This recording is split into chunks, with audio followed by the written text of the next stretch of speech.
Bonjour, vous êtes Ghislain Emery-Saraga, un homme qu'on ne peut plus présenter aujourd'hui tant vous inspirez beaucoup de monde par votre succès et puis vos efforts. Aujourd'hui, quand vous vous apprenez, quand on veut vous connaître là, qu'est-ce qu'on peut dire de Ghislain Emery-Saraga?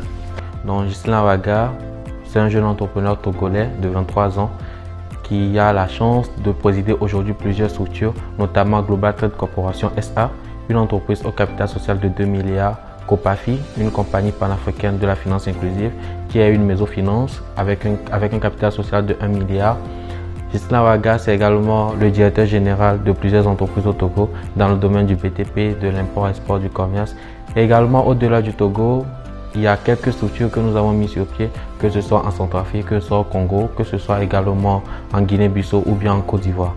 Donc c'est un jeune entrepreneur qui se bat, qui veut se diversifier au maximum dans les domaines de la finance, de l'agroalimentaire, de l'immobilier et également des MTIC. Ok. Parlant aujourd'hui de la finance, vous avez démarré grâce au trading qui a fait beaucoup plus de vous l'homme à succès que vous êtes aujourd'hui. Dites-nous un peu plus sur la pratique, sur l'activité et puis les pratiques qui se font aujourd'hui dans le secteur. Je crois que c'était mon premier combat quand je m'y suis lancé, c'est de démocratiser cette notion, de permettre à plus d'un de considérer le trading comme une activité légale, comme elle est naturellement, et de pouvoir l'adopter comme un facteur de développement de notre pays. Aujourd'hui, ce combat est en partie gagné, mais malheureusement, aujourd'hui, beaucoup de gens ont ouvert les yeux sur le monde du trading et ont commencé par surévaluer ce marché. C'est une activité qui est en soi une activité plus ou moins risquée. Nous investissons de l'argent. Sur les marchés financiers, vous pouvez gagner ou bien vous pouvez perdre de l'argent. Aujourd'hui, quand on doit parler de la bourse ou bien du trading dans sa globalité, c'est en fait une activité qui vous permet aujourd'hui d'avoir de l'argent, de déposer cet argent sur une plateforme en ligne et de procéder à des investissements sur les marchés financiers. Vous pouvez acheter des devises comme le dollar, l'euro à un coût un peu bas, spéculer sur les fondamentaux économiques, s'attendre à une appréciation de cette devise pour pouvoir vendre cette devise et gagner de l'argent dessus. Mais le trading ne signifie en aucun cas du gain facile, le trading ne signifie en aucun cas de l'escroquerie, le trading ne signifie en aucun cas une activité à un fort taux de rendement. Donc, comme je viens de le dire, c'est une activité normale qui est légale. Mais aujourd'hui, il y a pas mal de pratiques qui sont afférentes au trading qui font que cette activité, aujourd'hui, ce n'est pas réellement apprécié par tout le monde. D'aucuns y voient une activité carrément illégale, d'autres y voient une activité porteuse qui ouvre grandement la porte vers l'autonomie financière. L'année passée, déjà le début de l'année passée, et puis en ce moment même, le monde entier se coupe par une tragédie qui est la maladie, le coronavirus. Dites-nous comment vous avez vécu ça, comment vos entreprises ont vécu ça, comment le secteur s'en sort face à cette crise sanitaire. Qu'on le veut ou non, le coronavirus aura toujours un impact négatif sur tout ça. L'année passée, on peut dire que tant bien que mal, nous nous en sommes très bien sortis. Cette année aussi a commencé avec la deuxième vague de confinement. L'économie est en train de partir dans tous les sens. Bon, nous faisons le nécessaire. Néanmoins, nous ferons toujours ce qu'il faut pour pouvoir protéger les fonds de nos investisseurs. Si à un moment on se rend compte que la rentabilité n'y sera plus, nous dirons à tous nos clients que de temps à temps, nous serons en cessation de paiement et qu'à partir de temps, nous allons reprendre et on espère que ce cas de figure ne se présentera jamais. À toutes ces personnes qui sont toujours extrêmement pessimistes par rapport aux investissements à la Global Trade Corporation, nous sommes toujours là. Nous vous invitons à toujours venir nous confier vos fonds. Nous ferons le nécessaire pour vous garantir la sécurité de vos fonds et de vous permettre de faire un investissement qui ne sera pas risqué. Aujourd'hui, nous évoluons sur le système de partenariat. Vous nous confiez des fonds qui vont nous servir à construire notre pays. Cet argent, nous allons l'utiliser pour investir dans l'agroalimentaire dans notre pays. Parce que nous voulons mettre sur pied une chaîne de production et de transformation de plusieurs produits comme l'anacarde, le gingembre, etc. Donc, votre argent servira à bâtir notre très cher pays de Togo. Et les bénéfices qui vont en découler vous reviendront et nous reviendront également. Et nous sommes là pour 99 ans minimum. Donc, n'hésitez pas à nous confier vos fonds. Nous sommes là, nos offres seront toujours là. Les gens m'ont posé la question plusieurs fois.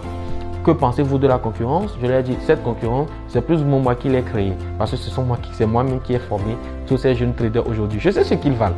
Et quand ils vous proposent des taux de 50%, moi, ça me fait rire. Et au même moment, ils disent, les gens augmentent le taux.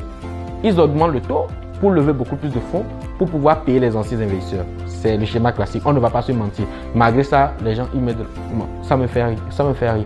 Et les gens augmentent le taux, vous descendez le taux.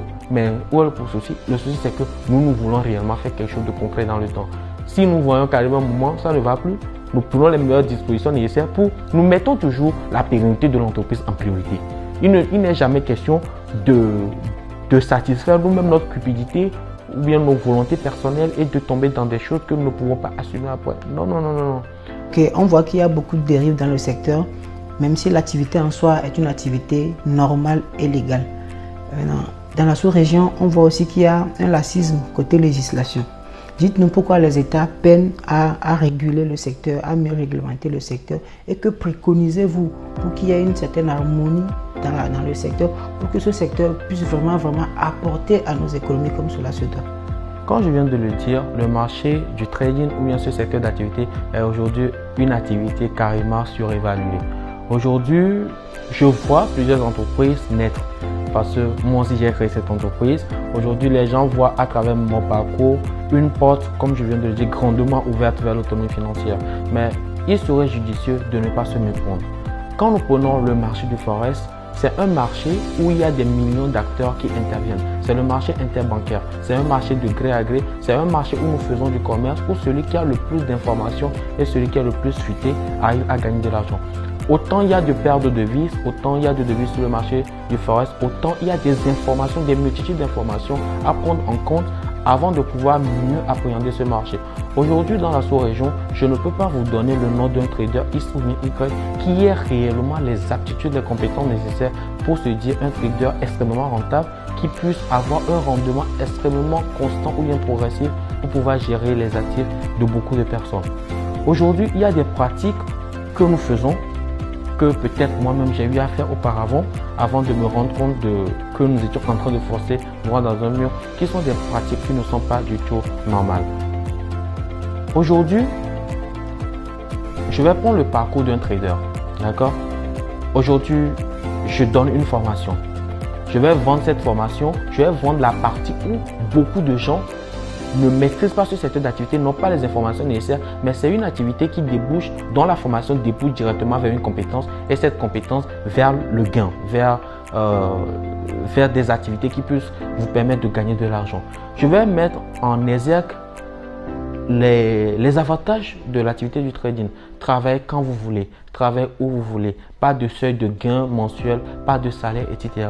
Donc, en le faisant, il y aura un jeune quelque part qui se cherche, qui va tomber sur cette annonce et qui va se dire « Ah, je viens de trouver la porte de sortie. Je viens de trouver l'activité qui va me rendre riche. » Je vais former le jeune en question. Peut-être moi-même, je n'ai pas toutes les compétences nécessaires parce qu'il y a la partie du trading que nous apprenons dans les livres ou bien à travers les formations. C'est le trading classique, c'est-à-dire les notions de support, de résistance, les vagues d'Elliott, les indicateurs techniques, etc. qu'un mentor ou bien qu'un formateur nous transmet. Mais il y a aussi la partie extrêmement vaste et extrêmement professionnelle du métier du forex, du métier du trader. Quand vous prenez des pays comme par exemple la France, quand vous prenez des pays comme par exemple les États-Unis, il faut suivre une formation diplômante avant de se dire trader. Donc il y a beaucoup d'autres choses à apprendre par rapport à ce secteur d'activité. Donc nous aujourd'hui, nous devons arriver à concilier et l'aspect classique et l'aspect professionnel pour devenir un trader vraiment à même de gérer le portefeuille de beaucoup de personnes. Mais malheureusement, le formateur qui te donne la formation, mais qui vous donne la formation, peut-être il n'est pas encore arrivé à ce degré de connaissance. On vous forme avec une formation caduque. Dès que vous rentrez dans le monde du trading, vous découvrez en fait l'opportunité, vous découvrez la possibilité de pouvoir gagner de l'argent. Ensuite, vous vous dites, il y a des traders qui réussissent, qui ont assez d'argent. Vous vous dites, si ceux-là peuvent le faire, pourquoi pas moi, même si vous n'êtes pas encore au même niveau. Donc, qui parle de finance, qui parle de commerce, parle d'argent. Il faut mobiliser de l'argent. Il faut de l'argent pour commencer. Donc, en voyant quelqu'un faire du 100%, du 200%, du 300% mensuel, même si c'est spontané ou bien c'est ponctuel, on se dit, nous, si nous pouvons le faire sur la courte ou bien sur la longue durée, rapidement, on commence à lever des fonds. On dit aux gens, apportez-nous 500 000, je vous donne 10%.